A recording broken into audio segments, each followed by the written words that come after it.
The first time we showed them what a human fleet could do, I was there. I wasn't the commander. I wasn't even a high-ranking officer. I was just a gunnery sergeant aboard the ISS Resolute, and I had the best seat in the galaxy for watching fear get born. They were called the Javor Dominion, 42 alien species bound under one banner of conquest. They'd rolled through half the Orion Arm in 3 centuries.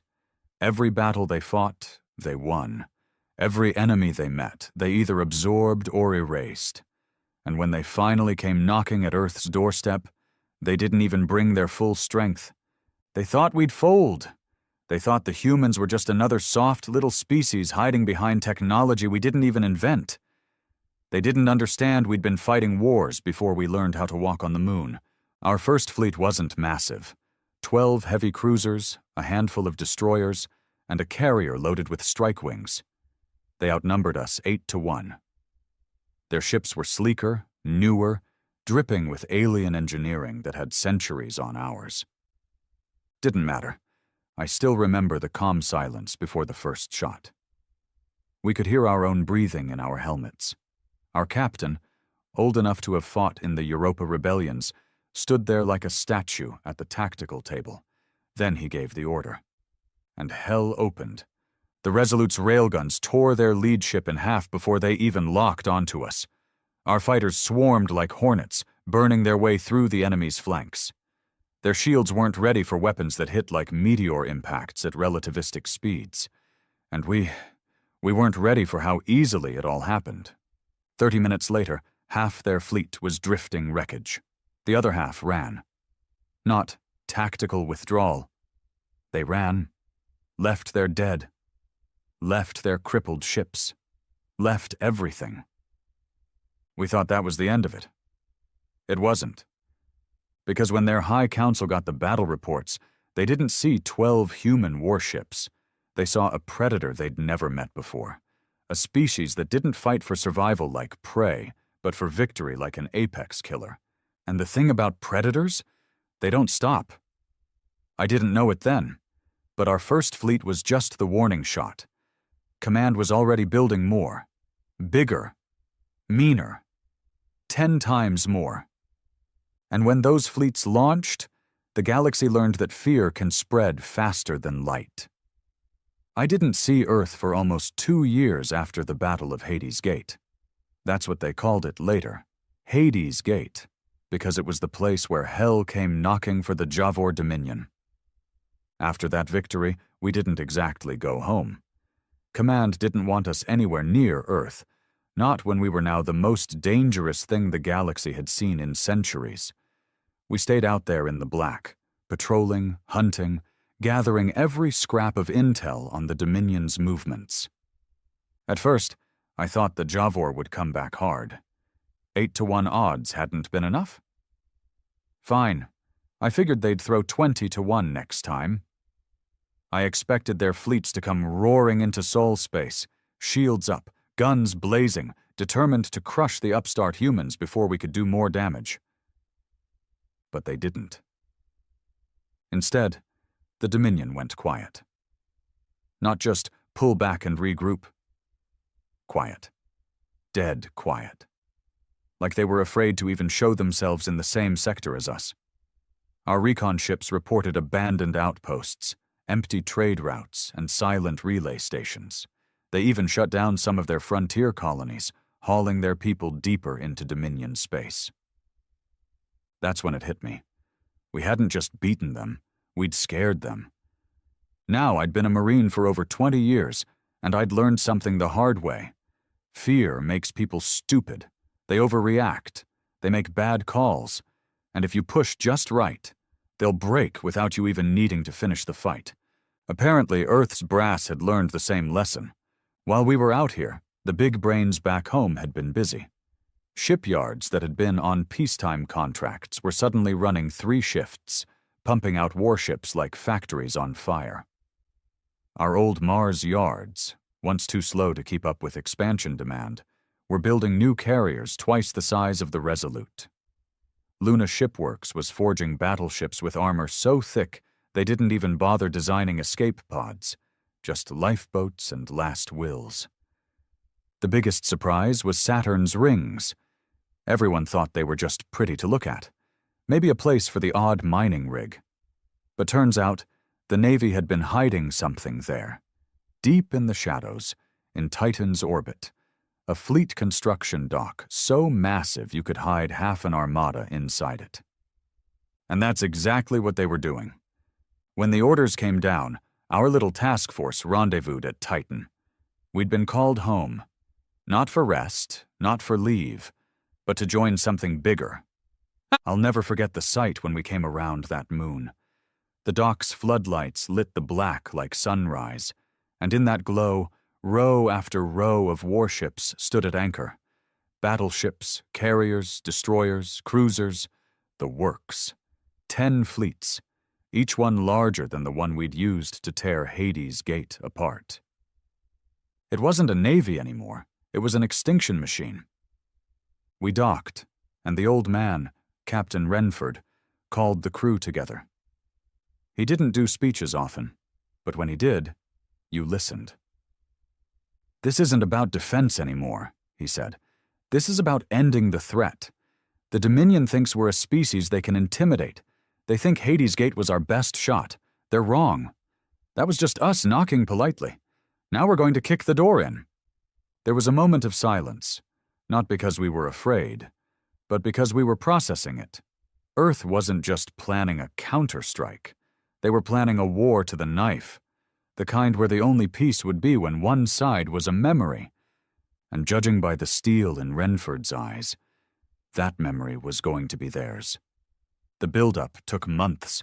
I had plenty of time to walk the docks and take in what humanity had become in such a short time. Our destroyers were sleeker now, built for speed and knife-fight range. The battleships looked like moving fortresses, bristling with enough firepower to level continents. The carriers were floating cities, each one carrying more strike craft than the Dominion had deployed at Hades' Gate.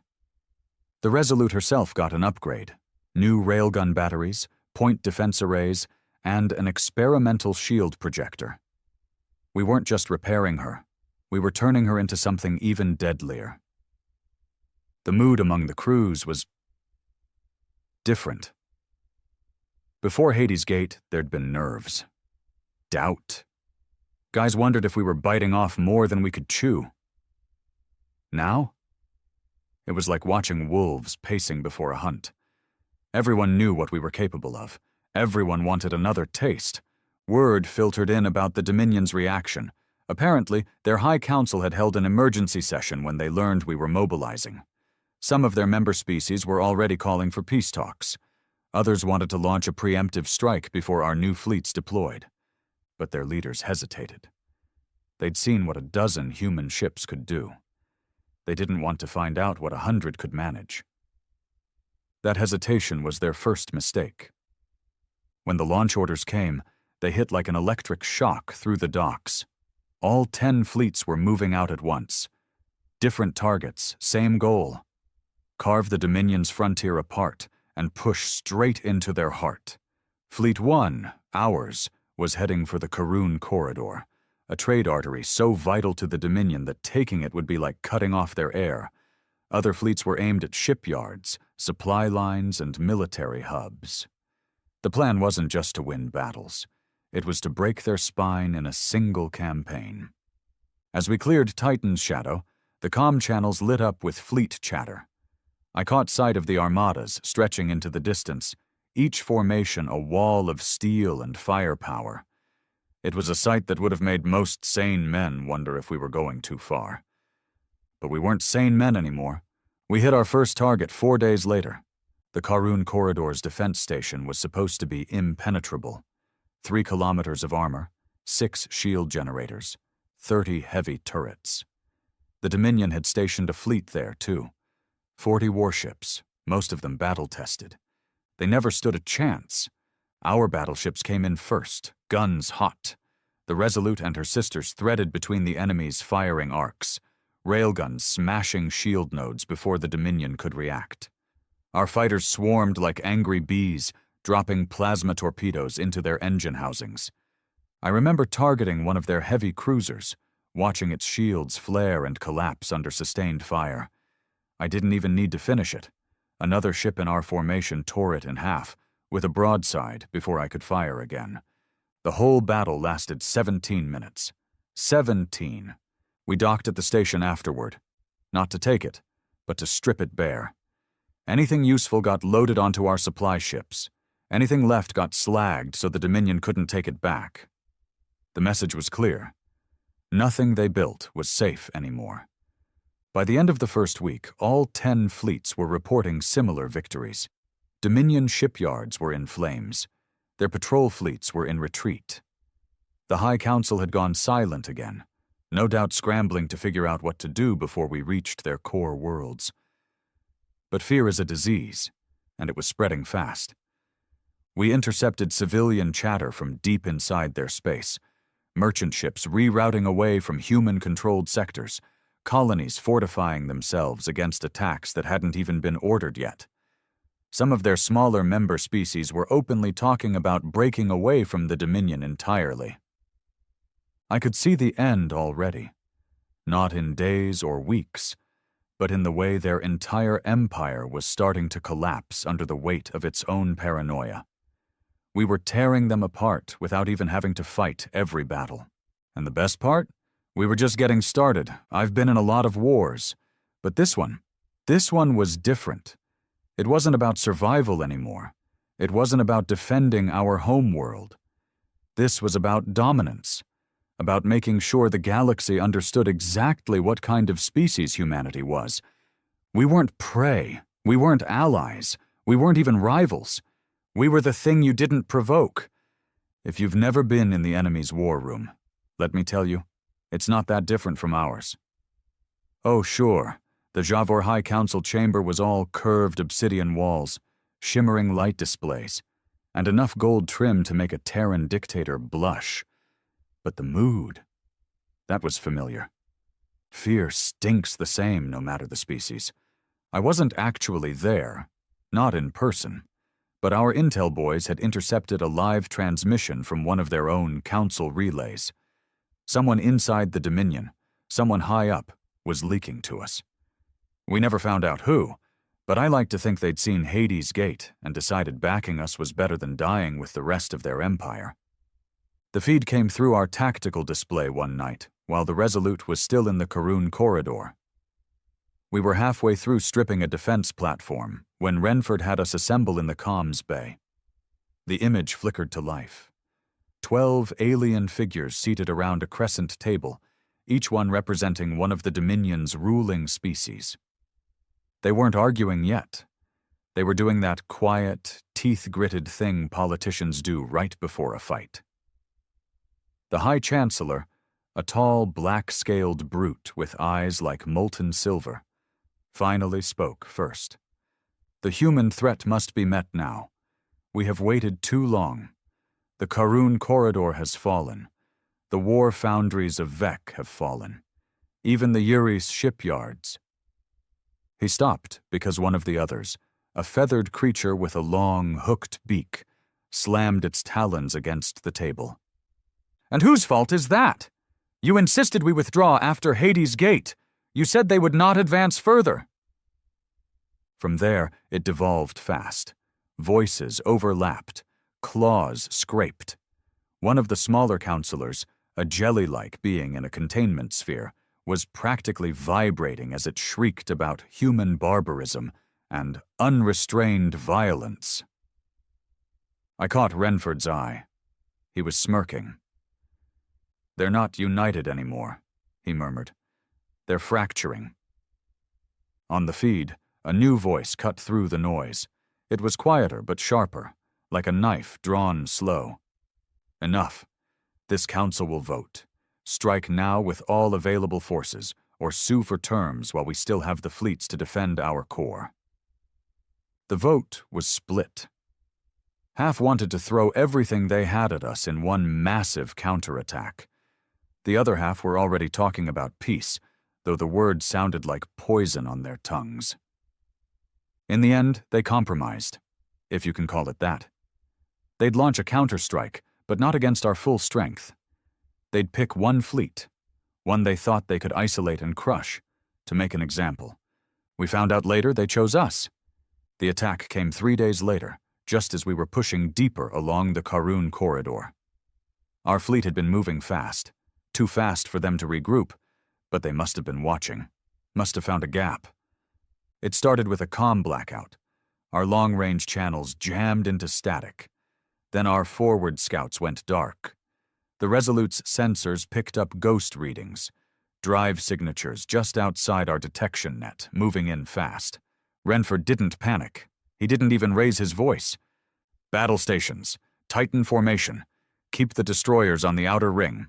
I ran to my gunnery station and pulled up the tactical feed. At first, I thought the readings had to be wrong. There were so many of them. Capital ships, escorts, carrier groups. It was the largest single Dominion formation we'd seen yet. Easily over 100 warships. And all of them were headed straight for us. The opening salvo was hell. Their battleships came in hot, hurling plasma lances that burned white against the black. One of our destroyers, the ISS Griffin, took a direct hit and blew apart before they even got a second shot off. Fighters poured in from their carriers, darting between our lines like angry wasps. But here's the thing the Dominion still hadn't learned. Humans don't break in the opening minutes. Renford's voice came over the comms, calm as if he were reading a weather report. Return fire. Break their left flank. Gunners, aim for shield nodes and engine housings. Make them choose between moving and staying alive. We followed orders. My railguns locked onto a Dominion cruiser trying to swing in behind our formation. 2 shots, and its shields went down like wet paper. A third shot split its engines wide open, venting drive plasma into space. The rest of the fleet fought like devils. Our destroyers weaved between enemy lines, dumping torpedoes into their carriers. Battleships laid down broadside salvos that made even their heavy cruisers buckle. And our fighters, God, those fighter pilots, turned the void into a graveyard of enemy wreckage. Still, the numbers were bad. We'd started the fight outnumbered 3-1, and even with our edge in close-range brawling, they were grinding us down. The Dominion wasn't holding back. They wanted to bury us here, in the dark, and parade our wreckage across the galaxy as proof that humans could bleed. It was then, just when it looked like we might actually be pushed back, that the trap sprung. You see, Fleet 1 wasn't alone. Command had anticipated the Dominion might try something like this. 2 other human fleets, Fleets 4 and 6, had been shadowing us on divergent courses, just far enough out to avoid detection. When the Dominion moved in, they cut their drives cold, let inertia carry them into flanking positions, and then lit their engines right when the enemy was fully committed. The effect was biblical. Fleets 4 and 6 came screaming in from opposite vectors, weapons hot. Their opening volleys tore through the Dominion's rear ranks before the enemy even knew they were there. Suddenly, the hunters were surrounded. On the Resolute, I swung my guns toward the confusion in their back lines. The Dominion ships were breaking formation, some turning to fight the new arrivals, others trying to run. It didn't matter which they chose. Both paths ended with a human broadside waiting for them. One by one, their capital ships died. Their carriers, isolated and bleeding fighters, went up in blossoms of fire. We cut their battleships apart like meat. The fight lasted another 40 minutes. By the end, the void was thick with debris and drifting hulks. Out of the 100+ ships they'd thrown at us, fewer than 20 made it out alive. We didn't lose a single capital ship after the Griffin. A few destroyers and frigates, some fighter wings, yes, but the core of our fleet was intact, and we'd just annihilated their best shot at turning the war around. Later, over the comms, we picked up more intercepted chatter from inside the Dominion. Apparently, the High Chancellor himself had been aboard one of the retreating ships. He'd survived, but barely. And now his political enemies were circling like vultures, blaming him for underestimating humanity a second time. Renford called it right there. This war's over, they just don't know it yet. But here's the truth. I think some of them did know. We'd seen what fear looked like before. Now we were seeing what despair looked like. The Dominion had thrown their weight at us and found it wasn't enough. And when an empire built on conquest learns it's not the biggest predator in the forest, it starts to eat itself. That's what was coming. We wouldn't have to burn their worlds. They'd do it for us. We didn't give them time to breathe. That was the first rule now. Never let the Dominion regroup, never give them a moment to rebuild confidence. We'd learned something from predators back on Earth. Once your prey starts running, you keep chasing until it drops. Command had shifted gears after the failed Dominion counterattack. The fleets weren't just hitting frontier systems anymore. We were moving into the marrow of their empire, core trade hubs, shipyards older than our species, fortified worlds they'd never imagined could fall. And they were falling. The Karun corridor became our highway straight into the heart of their supply lines. Every convoy we intercepted, every station we gutted, was another artery cut. We didn't hold most of the territory we took. We didn't need to. The point wasn't occupation. It was strangulation. Our first core world raid was on Vecthar Prime. According to the brief, it was a jewel of Dominion industry. Planet-wide factories, shielded by an orbital defense ring and a garrison fleet of 30 capital ships. A year ago, I'd have called it suicide to attack something like that. Now, after months of victories, it just looked like another target. Fleet 1 came in under full burn, dropping out of FTL so close to their orbitals we could see the sunlight flash across the towers on the surface. The defense fleet moved to intercept, but they were too slow. Our battleships smashed through their formation in the first pass, scattering them like debris in a storm. We didn't bother with a siege. This wasn't about taking their factories. It was about denying them.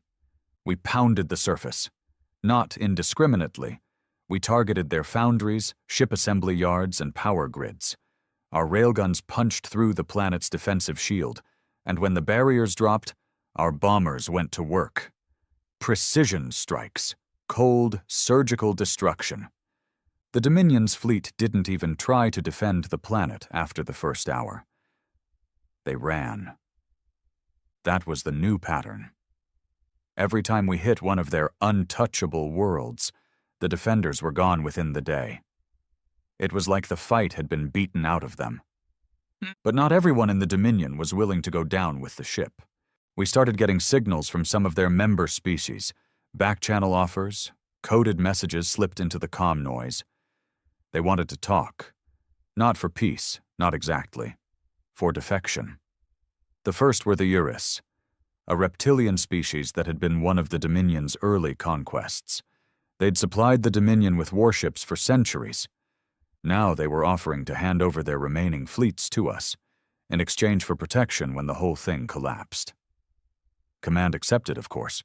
We weren't in the business of mercy, but we understood leverage. The Uris fleet joined ours within 2 weeks, giving us a dozen more capital ships and an entire network of their old military docks. Their defection sent a shockwave through the Dominion. Suddenly, everyone was wondering who'd be next to jump ship. The High Council's paranoia went into overdrive. Purges, loyalty tests, executions. The kind of infighting you could smell from light years away. Our next major strike came at the Trosk Nexus, a Nexus station so massive it made our biggest carriers look like tugboats. It was the Dominion's central hub for FTL coordination in the sector. Without it, their fleets couldn't respond to our raids without adding days to their transit times. The Nexus was guarded by what was left of their elite, their black-armored warships, the ones that had been in every major conquest for centuries. I'll admit, part of me thought this might finally be a real fight. It wasn't. The battle lasted less than an hour. They'd lost their edge. The moment our flanking squadrons hit them from 2 directions, their formation crumbled. The Resolute's guns took down one of their dreadnoughts in 5 shots. I can still see the explosion in my head. A bright bloom against the void, followed by the slow drift of a ship that had been a terror to 100 worlds. When the Nexus fell, we didn't destroy it. Command had other plans. We gutted its defenses and took it intact. It became our forward operating base, a spear planted deep in Dominion space. From there, we could hit anywhere in their core within days. The deeper we went, the stranger it got. We started finding abandoned cities on core worlds, entire populations evacuated without a fight, factories left running, machines working with no one to oversee them. In some places, we found signs of internal battles, Dominion forces firing on their own civilians, probably to suppress rebellion. We didn't intervene in those fights. That wasn't our mission. We weren't there to save them. We were there to win. But I'll admit, there was something satisfying about watching them tear themselves apart. Every shot they fired at each other was one less aimed at us. We were 3 months into the core campaign when the Dominion finally tried something desperate. They called it the Scour Protocol. Our intel caught wind of it after we cracked a coded transmission between 2 high-ranking admirals. It was simple and brutal. If they couldn't hold a system, they'd burn it. Planetary bombardment, infrastructure destruction, even bioweapons. They wanted to leave nothing useful for us to take. The first world they tried it on was called Calveth, a mining planet, 3 billion civilians, no real military presence. Fleet 3 had been en route to take it when they intercepted the Scour fleet. From what we heard, they didn't waste time on negotiation. They tore the Scour ships apart before they could finish deploying their payloads. Out of 20 Dominion vessels, only 2 escaped. After that, Command made the Scour Protocol a death sentence. Any Dominion ship caught carrying Scour weapons was destroyed on sight. No quarter. It didn't stop them from trying again. Desperation never makes people smarter. By now, the Dominion wasn't a united empire anymore. It was a patchwork of splintering factions. Some wanted to surrender. Some wanted to keep fighting no matter the cost. Some wanted to cut deals behind the Council's back. We exploited all of it. One of my favorite moments came when we intercepted a Dominion fleet headed to reinforce a core world garrison. Halfway through the battle, the enemy's own escort ships turned on their carriers, blew them apart from inside the formation. They weren't ours. They were just done dying for the Council. They opened a channel mid-battle, told us they were withdrawing, and then jumped to deep space. We never saw them again. Renford liked to say we were past the tipping point. I think he was right. The war wasn't about who had the bigger fleet anymore. It was about will. And the Dominion's will was gone. The only question left was how far Command was willing to push. Were we stopping at breaking their fleets? Or were we going to wipe the Dominion off the map entirely? The answer came in a closed briefing on the Resolute.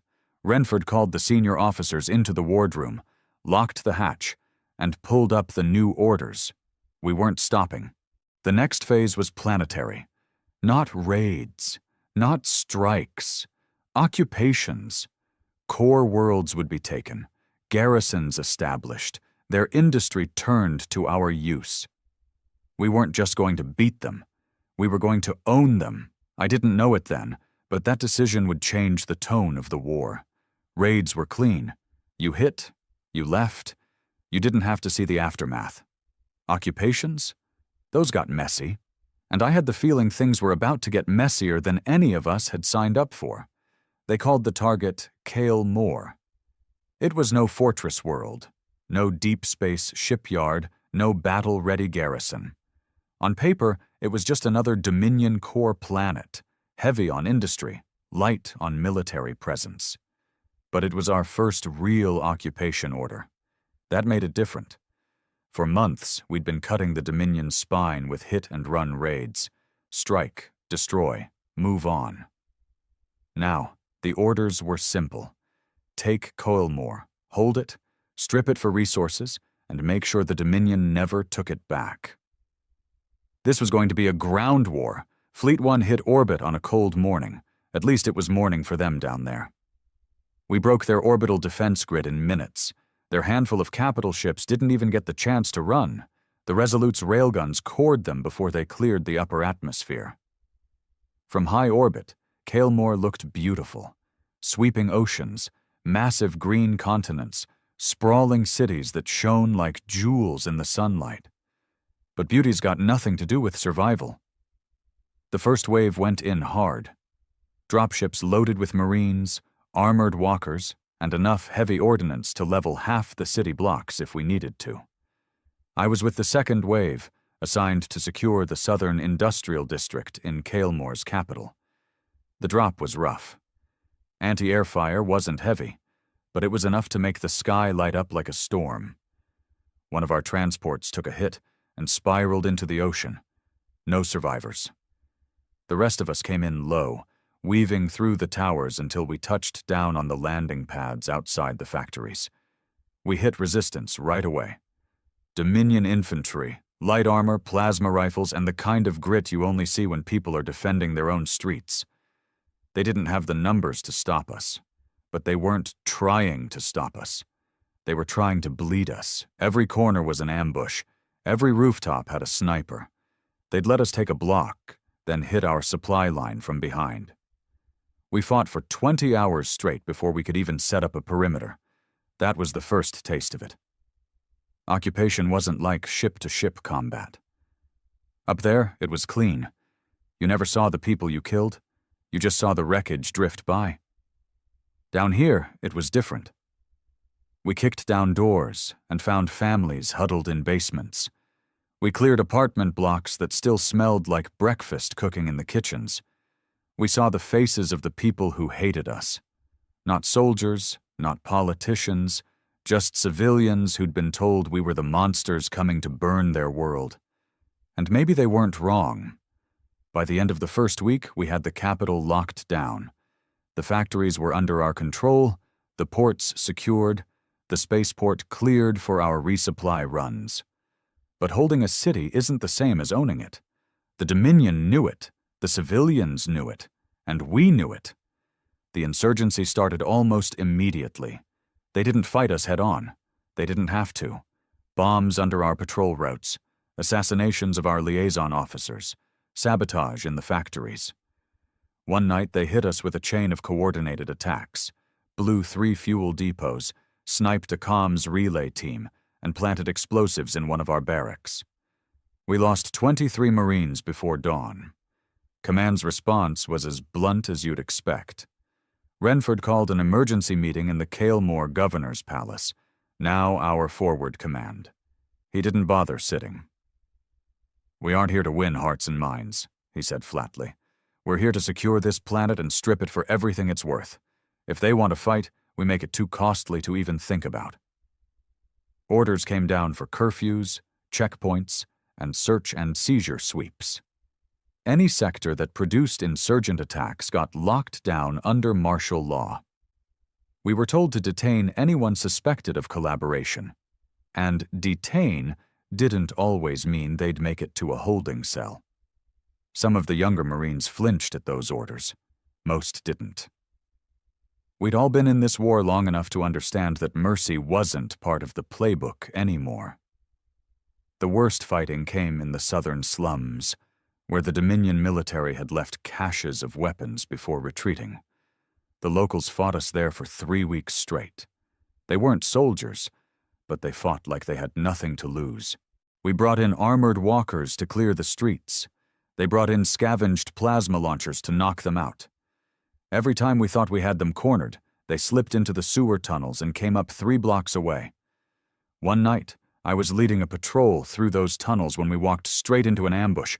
They'd set up in the dark, no lights, just the glow of their rifles when they opened up. We lost 2 men in the first few seconds. I took a hit to my armor plate, burned through the outer layer but stopped just short of my ribs. We returned fire in short bursts, using the muzzle flashes to track them. It was brutal, claustrophobic fighting. When it was over, the floor was slick, and the air was so thick with burned ozone and blood you could taste it. We started using informants after that. Kalemore had its share of people who didn't care who ruled them, as long as they got paid. A few credits, a promise of food, and they'd tell us where the insurgents were hiding. It worked, sometimes. Other times it was a setup, and we'd walk into another kill zone. Trust was a currency no one could afford here. After 2 months, the Dominion's Central Command stopped trying to retake Kalemore. They'd written it off. But the insurgents didn't stop. If anything, they grew bolder. One morning, they hit the main power station for the entire capital, blew the generators, cutting electricity to our command posts, our barracks, and half the civilian districts. Renford's orders were simple. Take it back at any cost. We went in with everything: armor, infantry, air support. The fight for that station lasted 46 hours.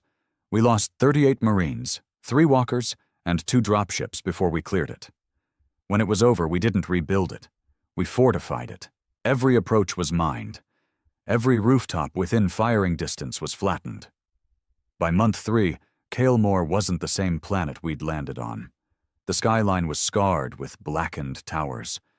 Half the factories were shut down or running under our direct supervision. The streets were empty after curfew, and the people who did walk them moved with their eyes down, not meeting ours. We'd won, if you could call it that. Thing was, this was just one planet, one occupation.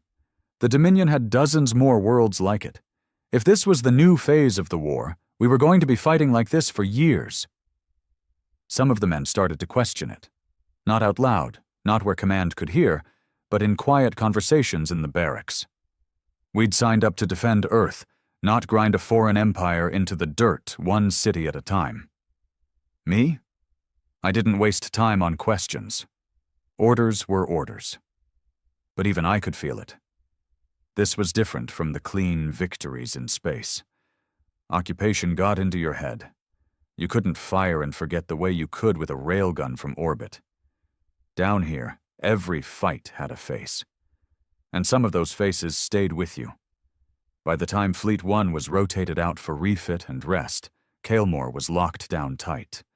The insurgency wasn't gone, but it was bleeding. We handed control over to Fleet 7's ground forces, and they'd keep the screws turning while we went back into the void. When we lifted off, I looked down at the city from the dropship window. Smoke still rose from the southern slums. Patrols moved in tight formation along the avenues. Beautiful planet, I thought. Shame about the people. Coming back to space after Kalemore felt like stepping out of a nightmare and back into a familiar kind of hell. Up here, everything was simple again. The enemy was a blip on a screen, a shape in the void. You pointed the guns, pulled the trigger, and moved on. No faces, no civilians, no screaming in the rubble. But the war had changed us. Before Kalemore, Fleet 1 still thought of itself as the tip of the spear, sharp, clean, efficient. Now, we weren't just a weapon anymore. We were an occupation force. We'd spent months patrolling streets instead of open space, staring down frightened civilians instead of enemy fleets. It left a taste in the mouth that no victory could wash away. You could see it in the crew. Marines who'd once joked on mess duty now ate in silence. Pilots who'd bragged about their kills stopped counting. Even Renford, steady as bedrock, had a new edge in his voice during briefings. Shorter, sharper, less patient. It wasn't fatigue. It was something else, something heavier. Our new orders were to push deeper into Dominion core space, target major fleet hubs, and, if possible, force their leadership into talks. Command didn't phrase it as a surrender demand, but everyone knew that's where it was headed. The Dominion was bleeding fleets faster than they could build them. Their supply lines were fractured. Member species were bailing out. It was only a matter of time before their High Council had to choose between bending the knee or dying on it. Our first target post-Kalemore was the Voskar shipyards. On paper, this was the jewel of their military industry. A ring station the size of a small moon, bristling with dry docks, foundries, and launch cradles. Dominion engineers had been building ships here for centuries. We didn't plan to occupy it. We were going to take it apart, piece by piece. The approach was textbook. Fleet 1 dropped out of FTL in tight formation, battleships in front, carriers tucked behind, destroyers fanning wide for interception. The station's defensive grid came online instantly, massive plasma turrets locking onto our lead ships. Renford didn't give them time to fire. All batteries, concentrate fire on turret clusters Bravo through Delta. Carriers, scramble strike wings. The first volley from our railguns punched through 3 of their main turrets before the Dominion even got a full salvo off. Fighters tore into their point defense arrays, opening gaps for the bombers to slip through. The station didn't fall quietly. Dominion warships surged out of the dry docks, throwing themselves into the fight before they were even fully crewed. Some of them were so fresh, their hull paint was still wet. It didn't matter. We shredded them. When it was over, the Voskar shipyards were nothing but twisted metal and drifting slag. We left their debris in orbit as a monument and a warning. The victory felt empty. The crew barely cheered. Even the pilots came back to the carriers without the usual swagger. It wasn't that the fight hadn't been satisfying. It was that it hadn't been a challenge.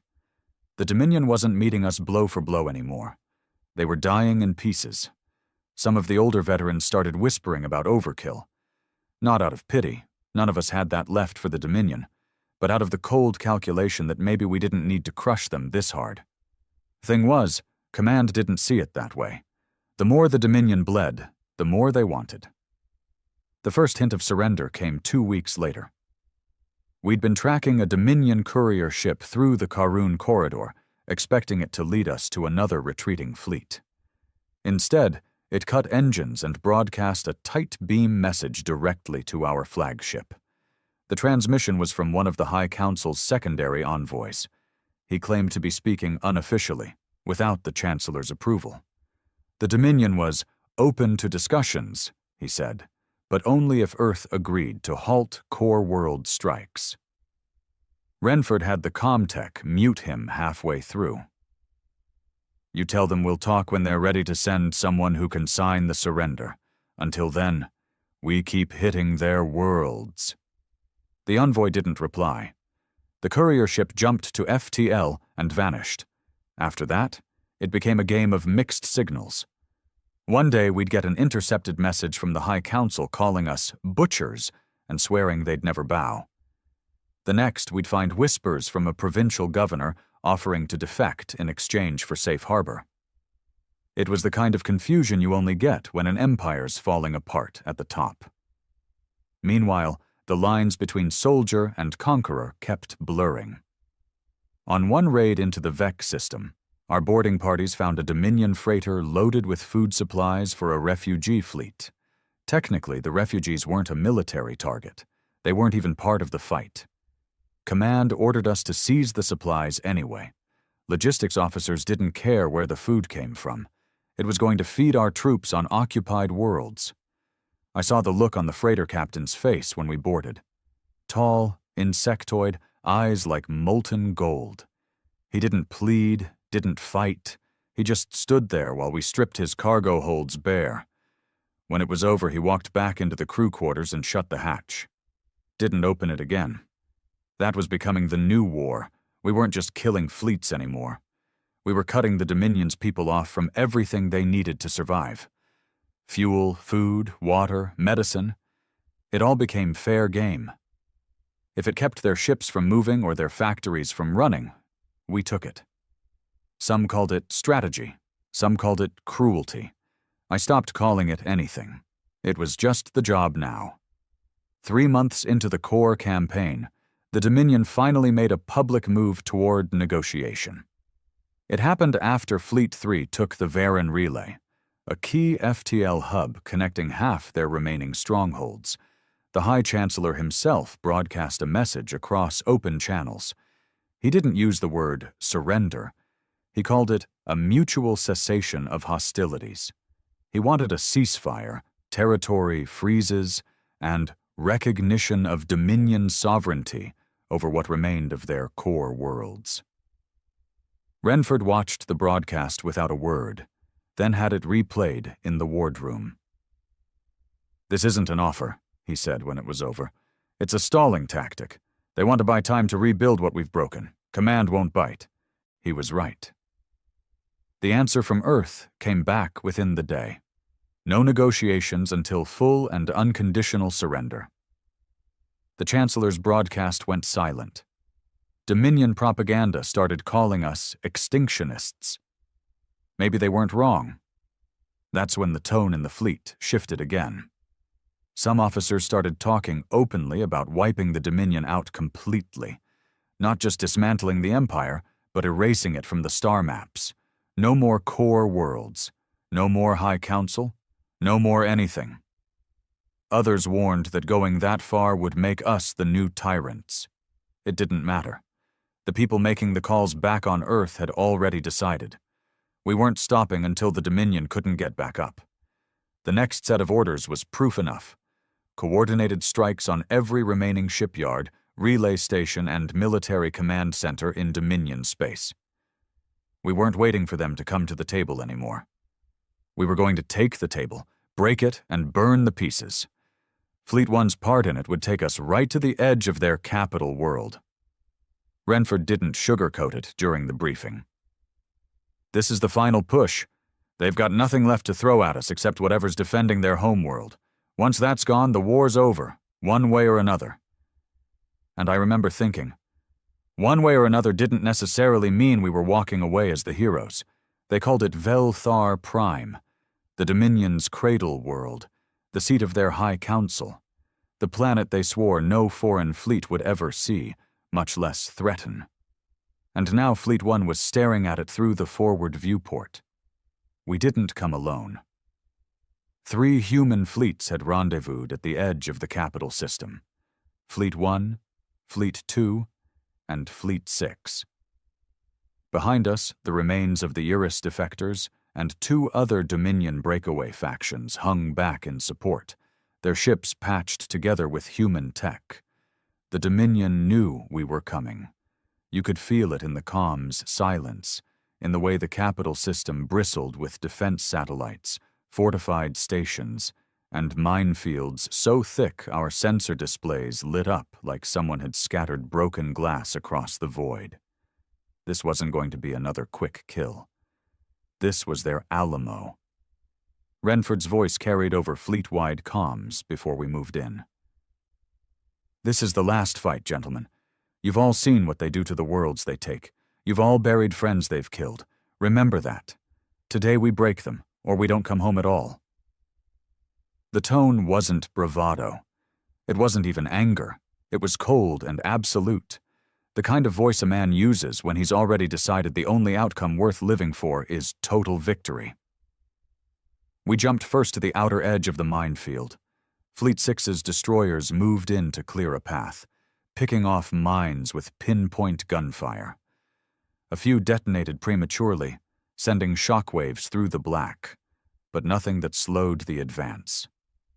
Once the first lane was open, the battleships surged forward, guns already warming. The Dominion fleet met us halfway, what was left of it. They still had numbers. God, they had numbers. Carriers, cruisers, battleships, and a handful of massive dreadnoughts we hadn't seen before. Hulking slabs of armor with spinal plasma cannons that could gut a capital ship in one hit. But we had something they didn't anymore: momentum. The first exchange was brutal. Dominion plasma fire lanced through the black, carving molten wounds in the hull of one of Fleet 2's lead battleships. Our railguns and missile batteries answered in kind, shattering the shields on 2 enemy carriers and setting their flight decks aflame. Fighter wings swarmed the space between the fleets, a storm of flares, tracers, and burning wreckage. Pilots died by the dozen on both sides. The comms were a mess of clipped orders, frantic warnings, and death calls. I locked the Resolute's main guns onto one of the new dreadnoughts. Its shields were thick, but the railguns chewed through them after 6 salvos. Once the armor was exposed, we raked it with concentrated fire until the hull split like a cracked bone. The explosion lit the void for a full 5 seconds. Still, the Dominion didn't break. Every kilometer we pushed forward, they fought harder. The battle dragged into its 3rd hour, the fleets weaving and slamming into each other like brawlers locked in a clinch. Fleet 6 took the brunt of it, 2 of their carriers destroyed, 3 battleships crippled. But every ship they lost bought us another step toward Velthar Prime. By the 5th hour, we'd smashed their first defensive ring. Their fleet was pulling back toward the second, regrouping around a cluster of orbital fortresses that looked like jagged obsidian towers bristling with guns. That's when the High Chancellor finally spoke. The transmission hit every channel at once. His image filled our display. Tall, black-scaled, those molten silver eyes glaring like he could burn through the screen. "Humans," he said, his voice a low growl.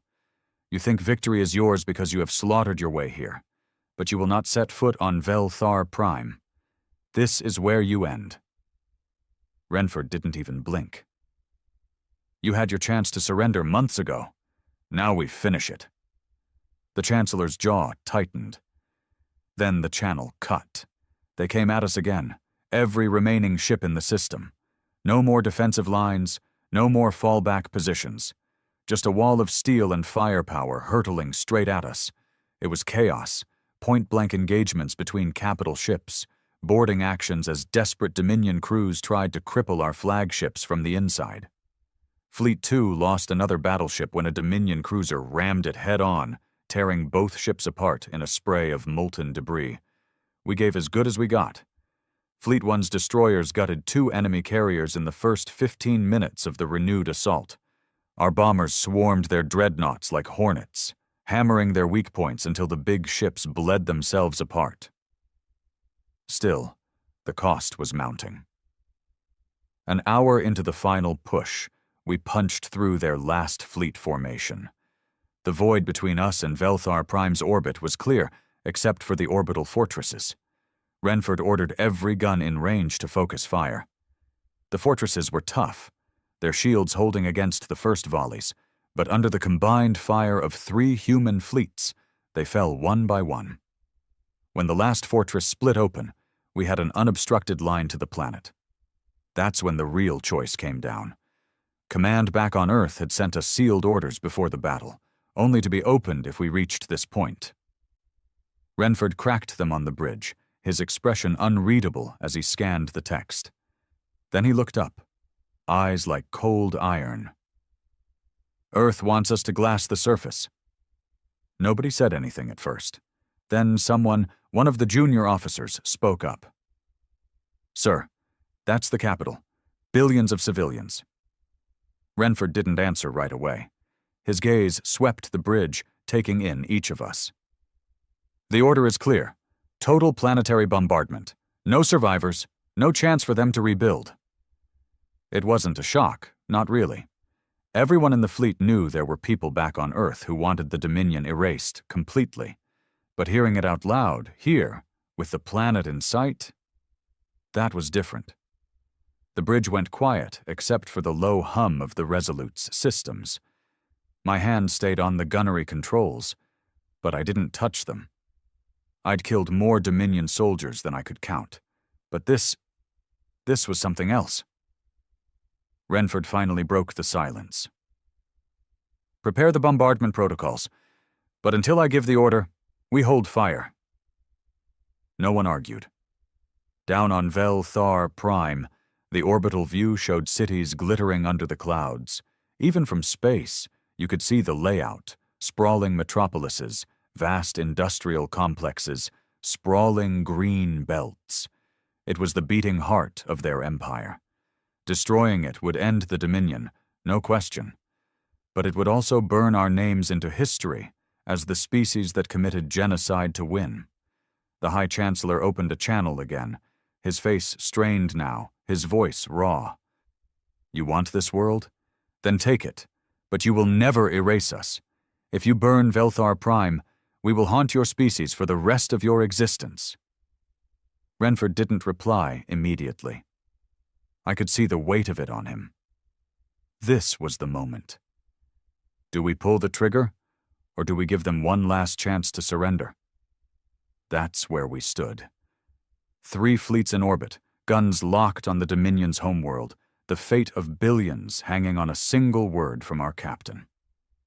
The Resolute's bridge was silent, except for the faint hum of the reactors and the occasional ping of the targeting systems locking on to new coordinates below.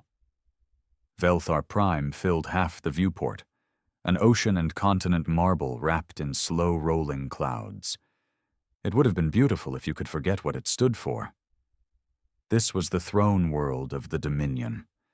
Every order of conquest, every campaign of subjugation, every slaughter that had fueled their empire had begun here. I had no love for it. No one on the bridge did. But hate and duty are 2 different things. And now the 2 were staring each other in the face. Renford stood with his hands clasped behind his back, looking down at the planet like a man weighing a stone in his palm, deciding if it's worth throwing. He turned toward us. "Command's orders are clear," he said, voice low but steady. "They want Velthar Prime gone. But I didn't bring you all the way here just to follow orders without thinking." Nobody moved. Nobody breathed. "We could end them now," he continued. "One order, and they're finished. But we'd be burning billions of civilians. The history books will remember that, and so will the survivors, if there are any. You all know what that means." I knew. We all did. The Dominion was broken, but hatred doesn't need a fleet to survive. All it needs is memory. If we glassed the planet, every surviving Dominion species would carry that memory like a knife in the dark. Renford's eyes found mine for a moment. I didn't nod, didn't shake my head. I was a gunnery sergeant. My job was to fire when told. But part of me hoped he wouldn't give the order. The High Chancellor came back on the line. His voice was rougher now, stripped of the pride it had carried hours ago. "Captain Renford, I will give you this once. Velthar Prime will surrender, unconditionally. My fleet will stand down. Our weapons will be powered down, but you will spare the planet." Renford didn't look at the screen. He just asked, "And if I don't?" "Then you will kill billions, and you will create an enemy you can never destroy. We will teach our children your name, and they will teach theirs, until the day comes when we can repay you in full." Renford didn't answer right away. He shut off the comm and turned back to us. "Open fleet-wide channel?" The comms officer nodded, and Renford's voice went out to every ship in the Armada. "This is Captain Renford. The Dominion's capital is within our guns. Command has ordered us to destroy it. The Chancellor has offered unconditional surrender if we spare it. This is the decision. We either wipe them out, or we take their surrender and end the war. I'm making the call." He paused, long enough for every man and woman on those ships to lean forward, to hold their breath. "We take the surrender." There was no cheer, just a collective exhale across the fleet. Relief, maybe. Or just the end of the waiting. Renford reopened the channel to the Chancellor. "Transmit your surrender to our flagship. Any resistance from your fleet, any sign of weapons coming online, and we end you, understand?" "Understood," the Chancellor said. And for the first time, I believed him. The surrender came through minutes later. Every ship in orbit powered down its weapons. Ground defenses on the planet went dark. The High Council transmitted a formal statement recognizing Earth's authority over all former Dominion territories. It was over. Occupation was different this time. We didn't land like conquerors. We landed like wardens. Velthar Prime was too valuable to burn and too dangerous to leave unattended. Marine detachments spread through the capital in tight formations. The people didn't cheer, but they didn't fight either. Some just stared at us like we were ghosts walking in daylight. I walked through their central plaza that first day, past the black monolith that marked their empire's founding. The plaque at its base listed every species they'd conquered. I wondered if someday another plaque would list us. Fleet 1 stayed in orbit for 3 months, while occupation forces locked the planet down. We intercepted a few small uprisings. Nothing serious. The Dominion didn't have the means to resist anymore. But peace didn't come clean. We learned quickly that an empire this size doesn't just vanish, it fractures. Petty warlords rose on the fringe worlds. Former allies of the Dominion turned on each other. Even among the surrendered leadership, there were whispers of rebuilding, quiet enough not to draw our fire, but loud enough to keep us watching. When Fleet 1 finally got orders to return to Sol, it felt unreal. 2 years of war, and now we were heading home. We formed up with the other fleets, ships scarred and patched from dozens of battles, and made the jump. The return to Earth wasn't the parade I'd pictured back when this started. Oh, there were celebrations, sure, but they were muted. The people saw the victory. We saw the cost.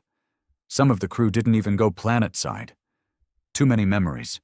Too many faces from Kalemore, from the refugee ships, from every airless battlefield we'd left behind. Renford didn't make speeches. He just said, "You did your jobs. You came home." That was enough. Months later, the official histories started coming out. They called it the 10 Fleets Campaign, the war that broke the Dominion. Some called it humanity's greatest triumph. They didn't write about the kids we saw in Kalemore's streets, or the freighter captain who shut himself in his quarters while we stripped his ship. They didn't write about the hesitation in Renford's eyes over Velthar Prime, or the silence that followed his decision. History doesn't like gray. It prefers clean victories. As for me, I stayed in, got promoted. There was always another deployment, peacekeeping missions, hunting down rogue Dominion warlords, escorting supply convoys to occupied systems. The war was over, but the job wasn't. Sometimes I'd pass a planet we'd hit during the campaign, and I'd wonder if they remembered my ship, my guns. I'd wonder if they told their kids about the humans who came from the Black and decided their fate in a single day. I think they do. And maybe that's what victory really means. Not parades, not medals, not clean endings. Just being the one left standing when the killing stops. The last time I saw Renford, we were both in orbit over a fringe system, watching a small Dominion colony sign over control to a local governor we'd backed. He looked older, lines deeper, hair grayer, but his eyes were the same. Still cold, still steady. "You ever think about Velthar Prime?" I asked him. He didn't look at me when he answered. "Every damn day." The galaxy called it peace. But for those of us who fought it, peace was just a word.